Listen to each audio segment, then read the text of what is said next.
Hello everyone, this is Shankar Pratap Singh and you are watching SPS Astrology। दोस्तों, आज से हमारी एक नई सीरीज स्टार्ट हुई है और इस सीरीज में मैं आपको बताऊंगा कि जो 12 लगन हैं अलग अलग, उन 12 लगनों में जो भी प्लेनेटरी पोजीशन होती है तो उसका आपके जीवन पर क्या असर पड़ता है। और 12 लगन की अगर हम बात कर रहे हैं तो सबसे पहला लगन है एरीज यानी मेष लगन।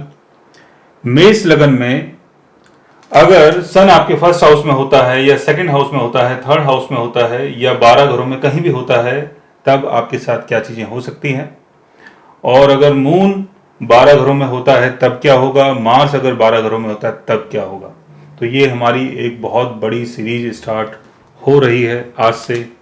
और आज मैं आपको बताऊंगा कि एरीज एसेंडेंट में अगर सन अपने फर्स्ट हाउस में होता है तब क्या क्वालिटीज आपके अंदर होंगी। और फर्स्ट हाउस, जैसे हम जानते हैं कि फर्स्ट हाउस रिप्रेजेंट करता है हमारी पर्सनालिटी को, हमारी बॉडी को।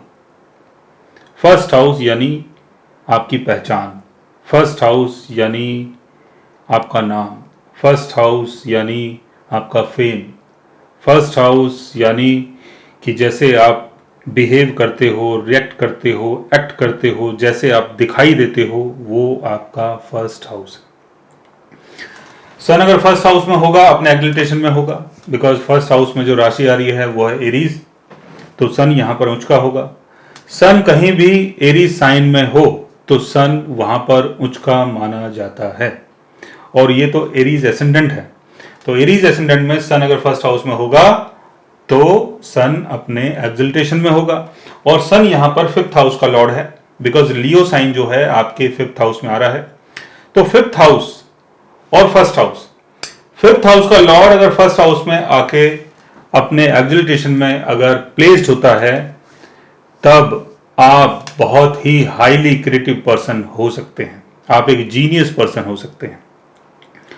आपको पॉलिटिक्स में जाने का बहुत ज्यादा इंटरेस्ट हो सकता है, आपको फिल्मों का भी बहुत ज्यादा इंटरेस्ट हो सकता है, आपको पेंटिंग्स वगैरह बनाने का भी बहुत ज्यादा इंटरेस्ट हो सकता है, क्योंकि आप एक हाईली क्रिएटिव पर्सन हो। और जो आपके फादर होंगे उनकी भी क्वालिटी कुछ ऐसी होंगी, उनको भी हो सकता है फिल्मों का शौक हो, उनको भी हो सकता है कि क्रिएटिव चीजों का शौक हो, उनको भी हो सकता है कि वो बहुत ही फन लविंग पर्सन हो और बड़े शान से रहना पसंद करते हो, जैसे आप रहना पसंद करते हैं। सन अगर एरीज साइन में है, फर्स्ट हाउस में है, तो आप किसी के अंडर में काम करना पसंद नहीं करेंगे। दूसरा, आप चाहेंगे कि और लोग आपकी बातों को माने, आपको फॉलो करें, आपको सपोर्ट करें, लेकिन हर चीज आप अपने हिसाब से करना चाहोगे और दूसरे के हिसाब से नहीं करना चाहोगे। तो इसके चक्कर में क्या होगा, ज्यादातर लोगों के साथ जो आपका रिलेशन है वो बिगड़ सकता है। आपको अपनी तारीफ बहुत पसंद है, लोग जब आपकी तारीफ करें, लोग जब आपकी बड़ाई करें, लोग जब आपको सपोर्ट करें, वो सारी चीजें आपको बहुत पसंद आती है। अगर आपने किसी को कुछ बोला और वो अगर आपकी बात नहीं मानता है तब आपका जो क्रोध है वो देखने को भी मिलता है। तो सन अगर फर्स्ट हाउस में होगा तो आप एक बहुत लकी पर्सन होंगे और इष्ट बली होंगे। इष्ट बली मतलब पंचम जो स्थान है वो हमारे इष्ट का है। तो पंचम स्थान का स्वामी अगर अपने एक्सल्टेशन में हो और आपकी पर्सनालिटी के घर में हो तो आपके इष्ट हैं, उनका सपोर्ट भी आपको मिलेगा, उनकी ब्लेसिंग्स भी आपको मिलेंगी।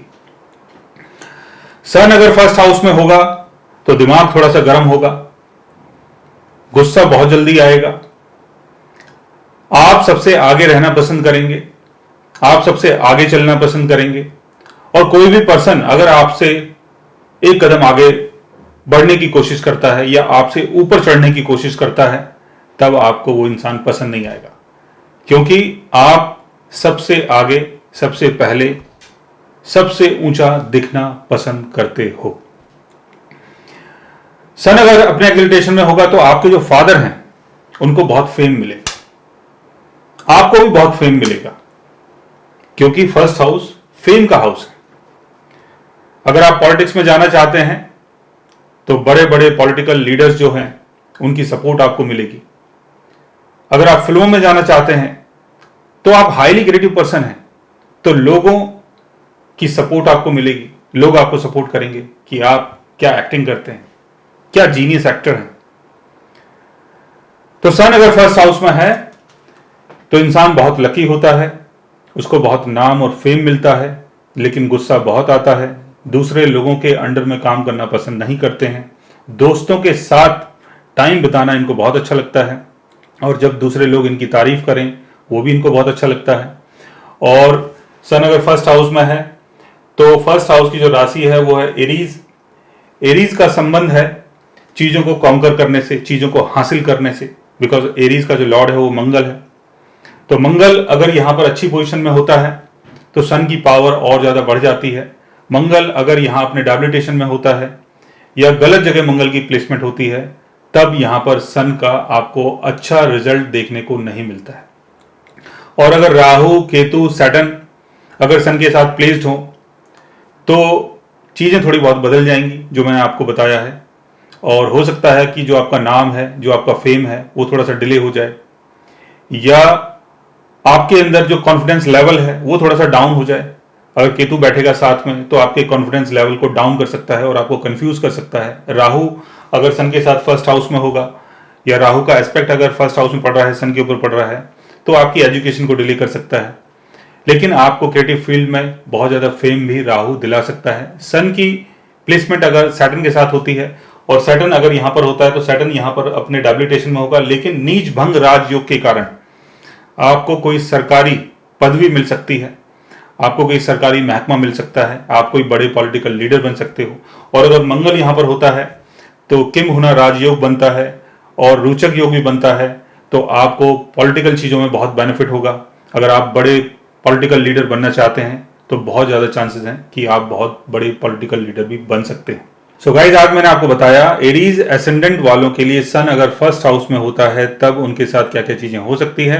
अगर आप भी जानना चाहते हैं अपने सन के बारे में तो उसके लिए आप हमारे चैनल को सब्सक्राइब कर सकते हैं, और अगर आप हमसे बात करना चाहें, कंसल्ट करना चाहें, पर्सनली हमसे मिलना चाहें तो आप हमारी वेबसाइट के थ्रू हमें मेल कर सकते हैं, मैसेज कर सकते हैं, और गाइज आप हमसे बात भी कर सकते हैं। और हमारा एक नया ऐप आ चुका है, आप गूगल प्ले स्टोर से भी उसको डाउनलोड कर सकते हैं। SPS एस्ट्रोलॉजी लिखें गूगल प्ले स्टोर में और वहां से भी आप डाउनलोड कर सकते हैं। So guys, take care, love you all and good bye.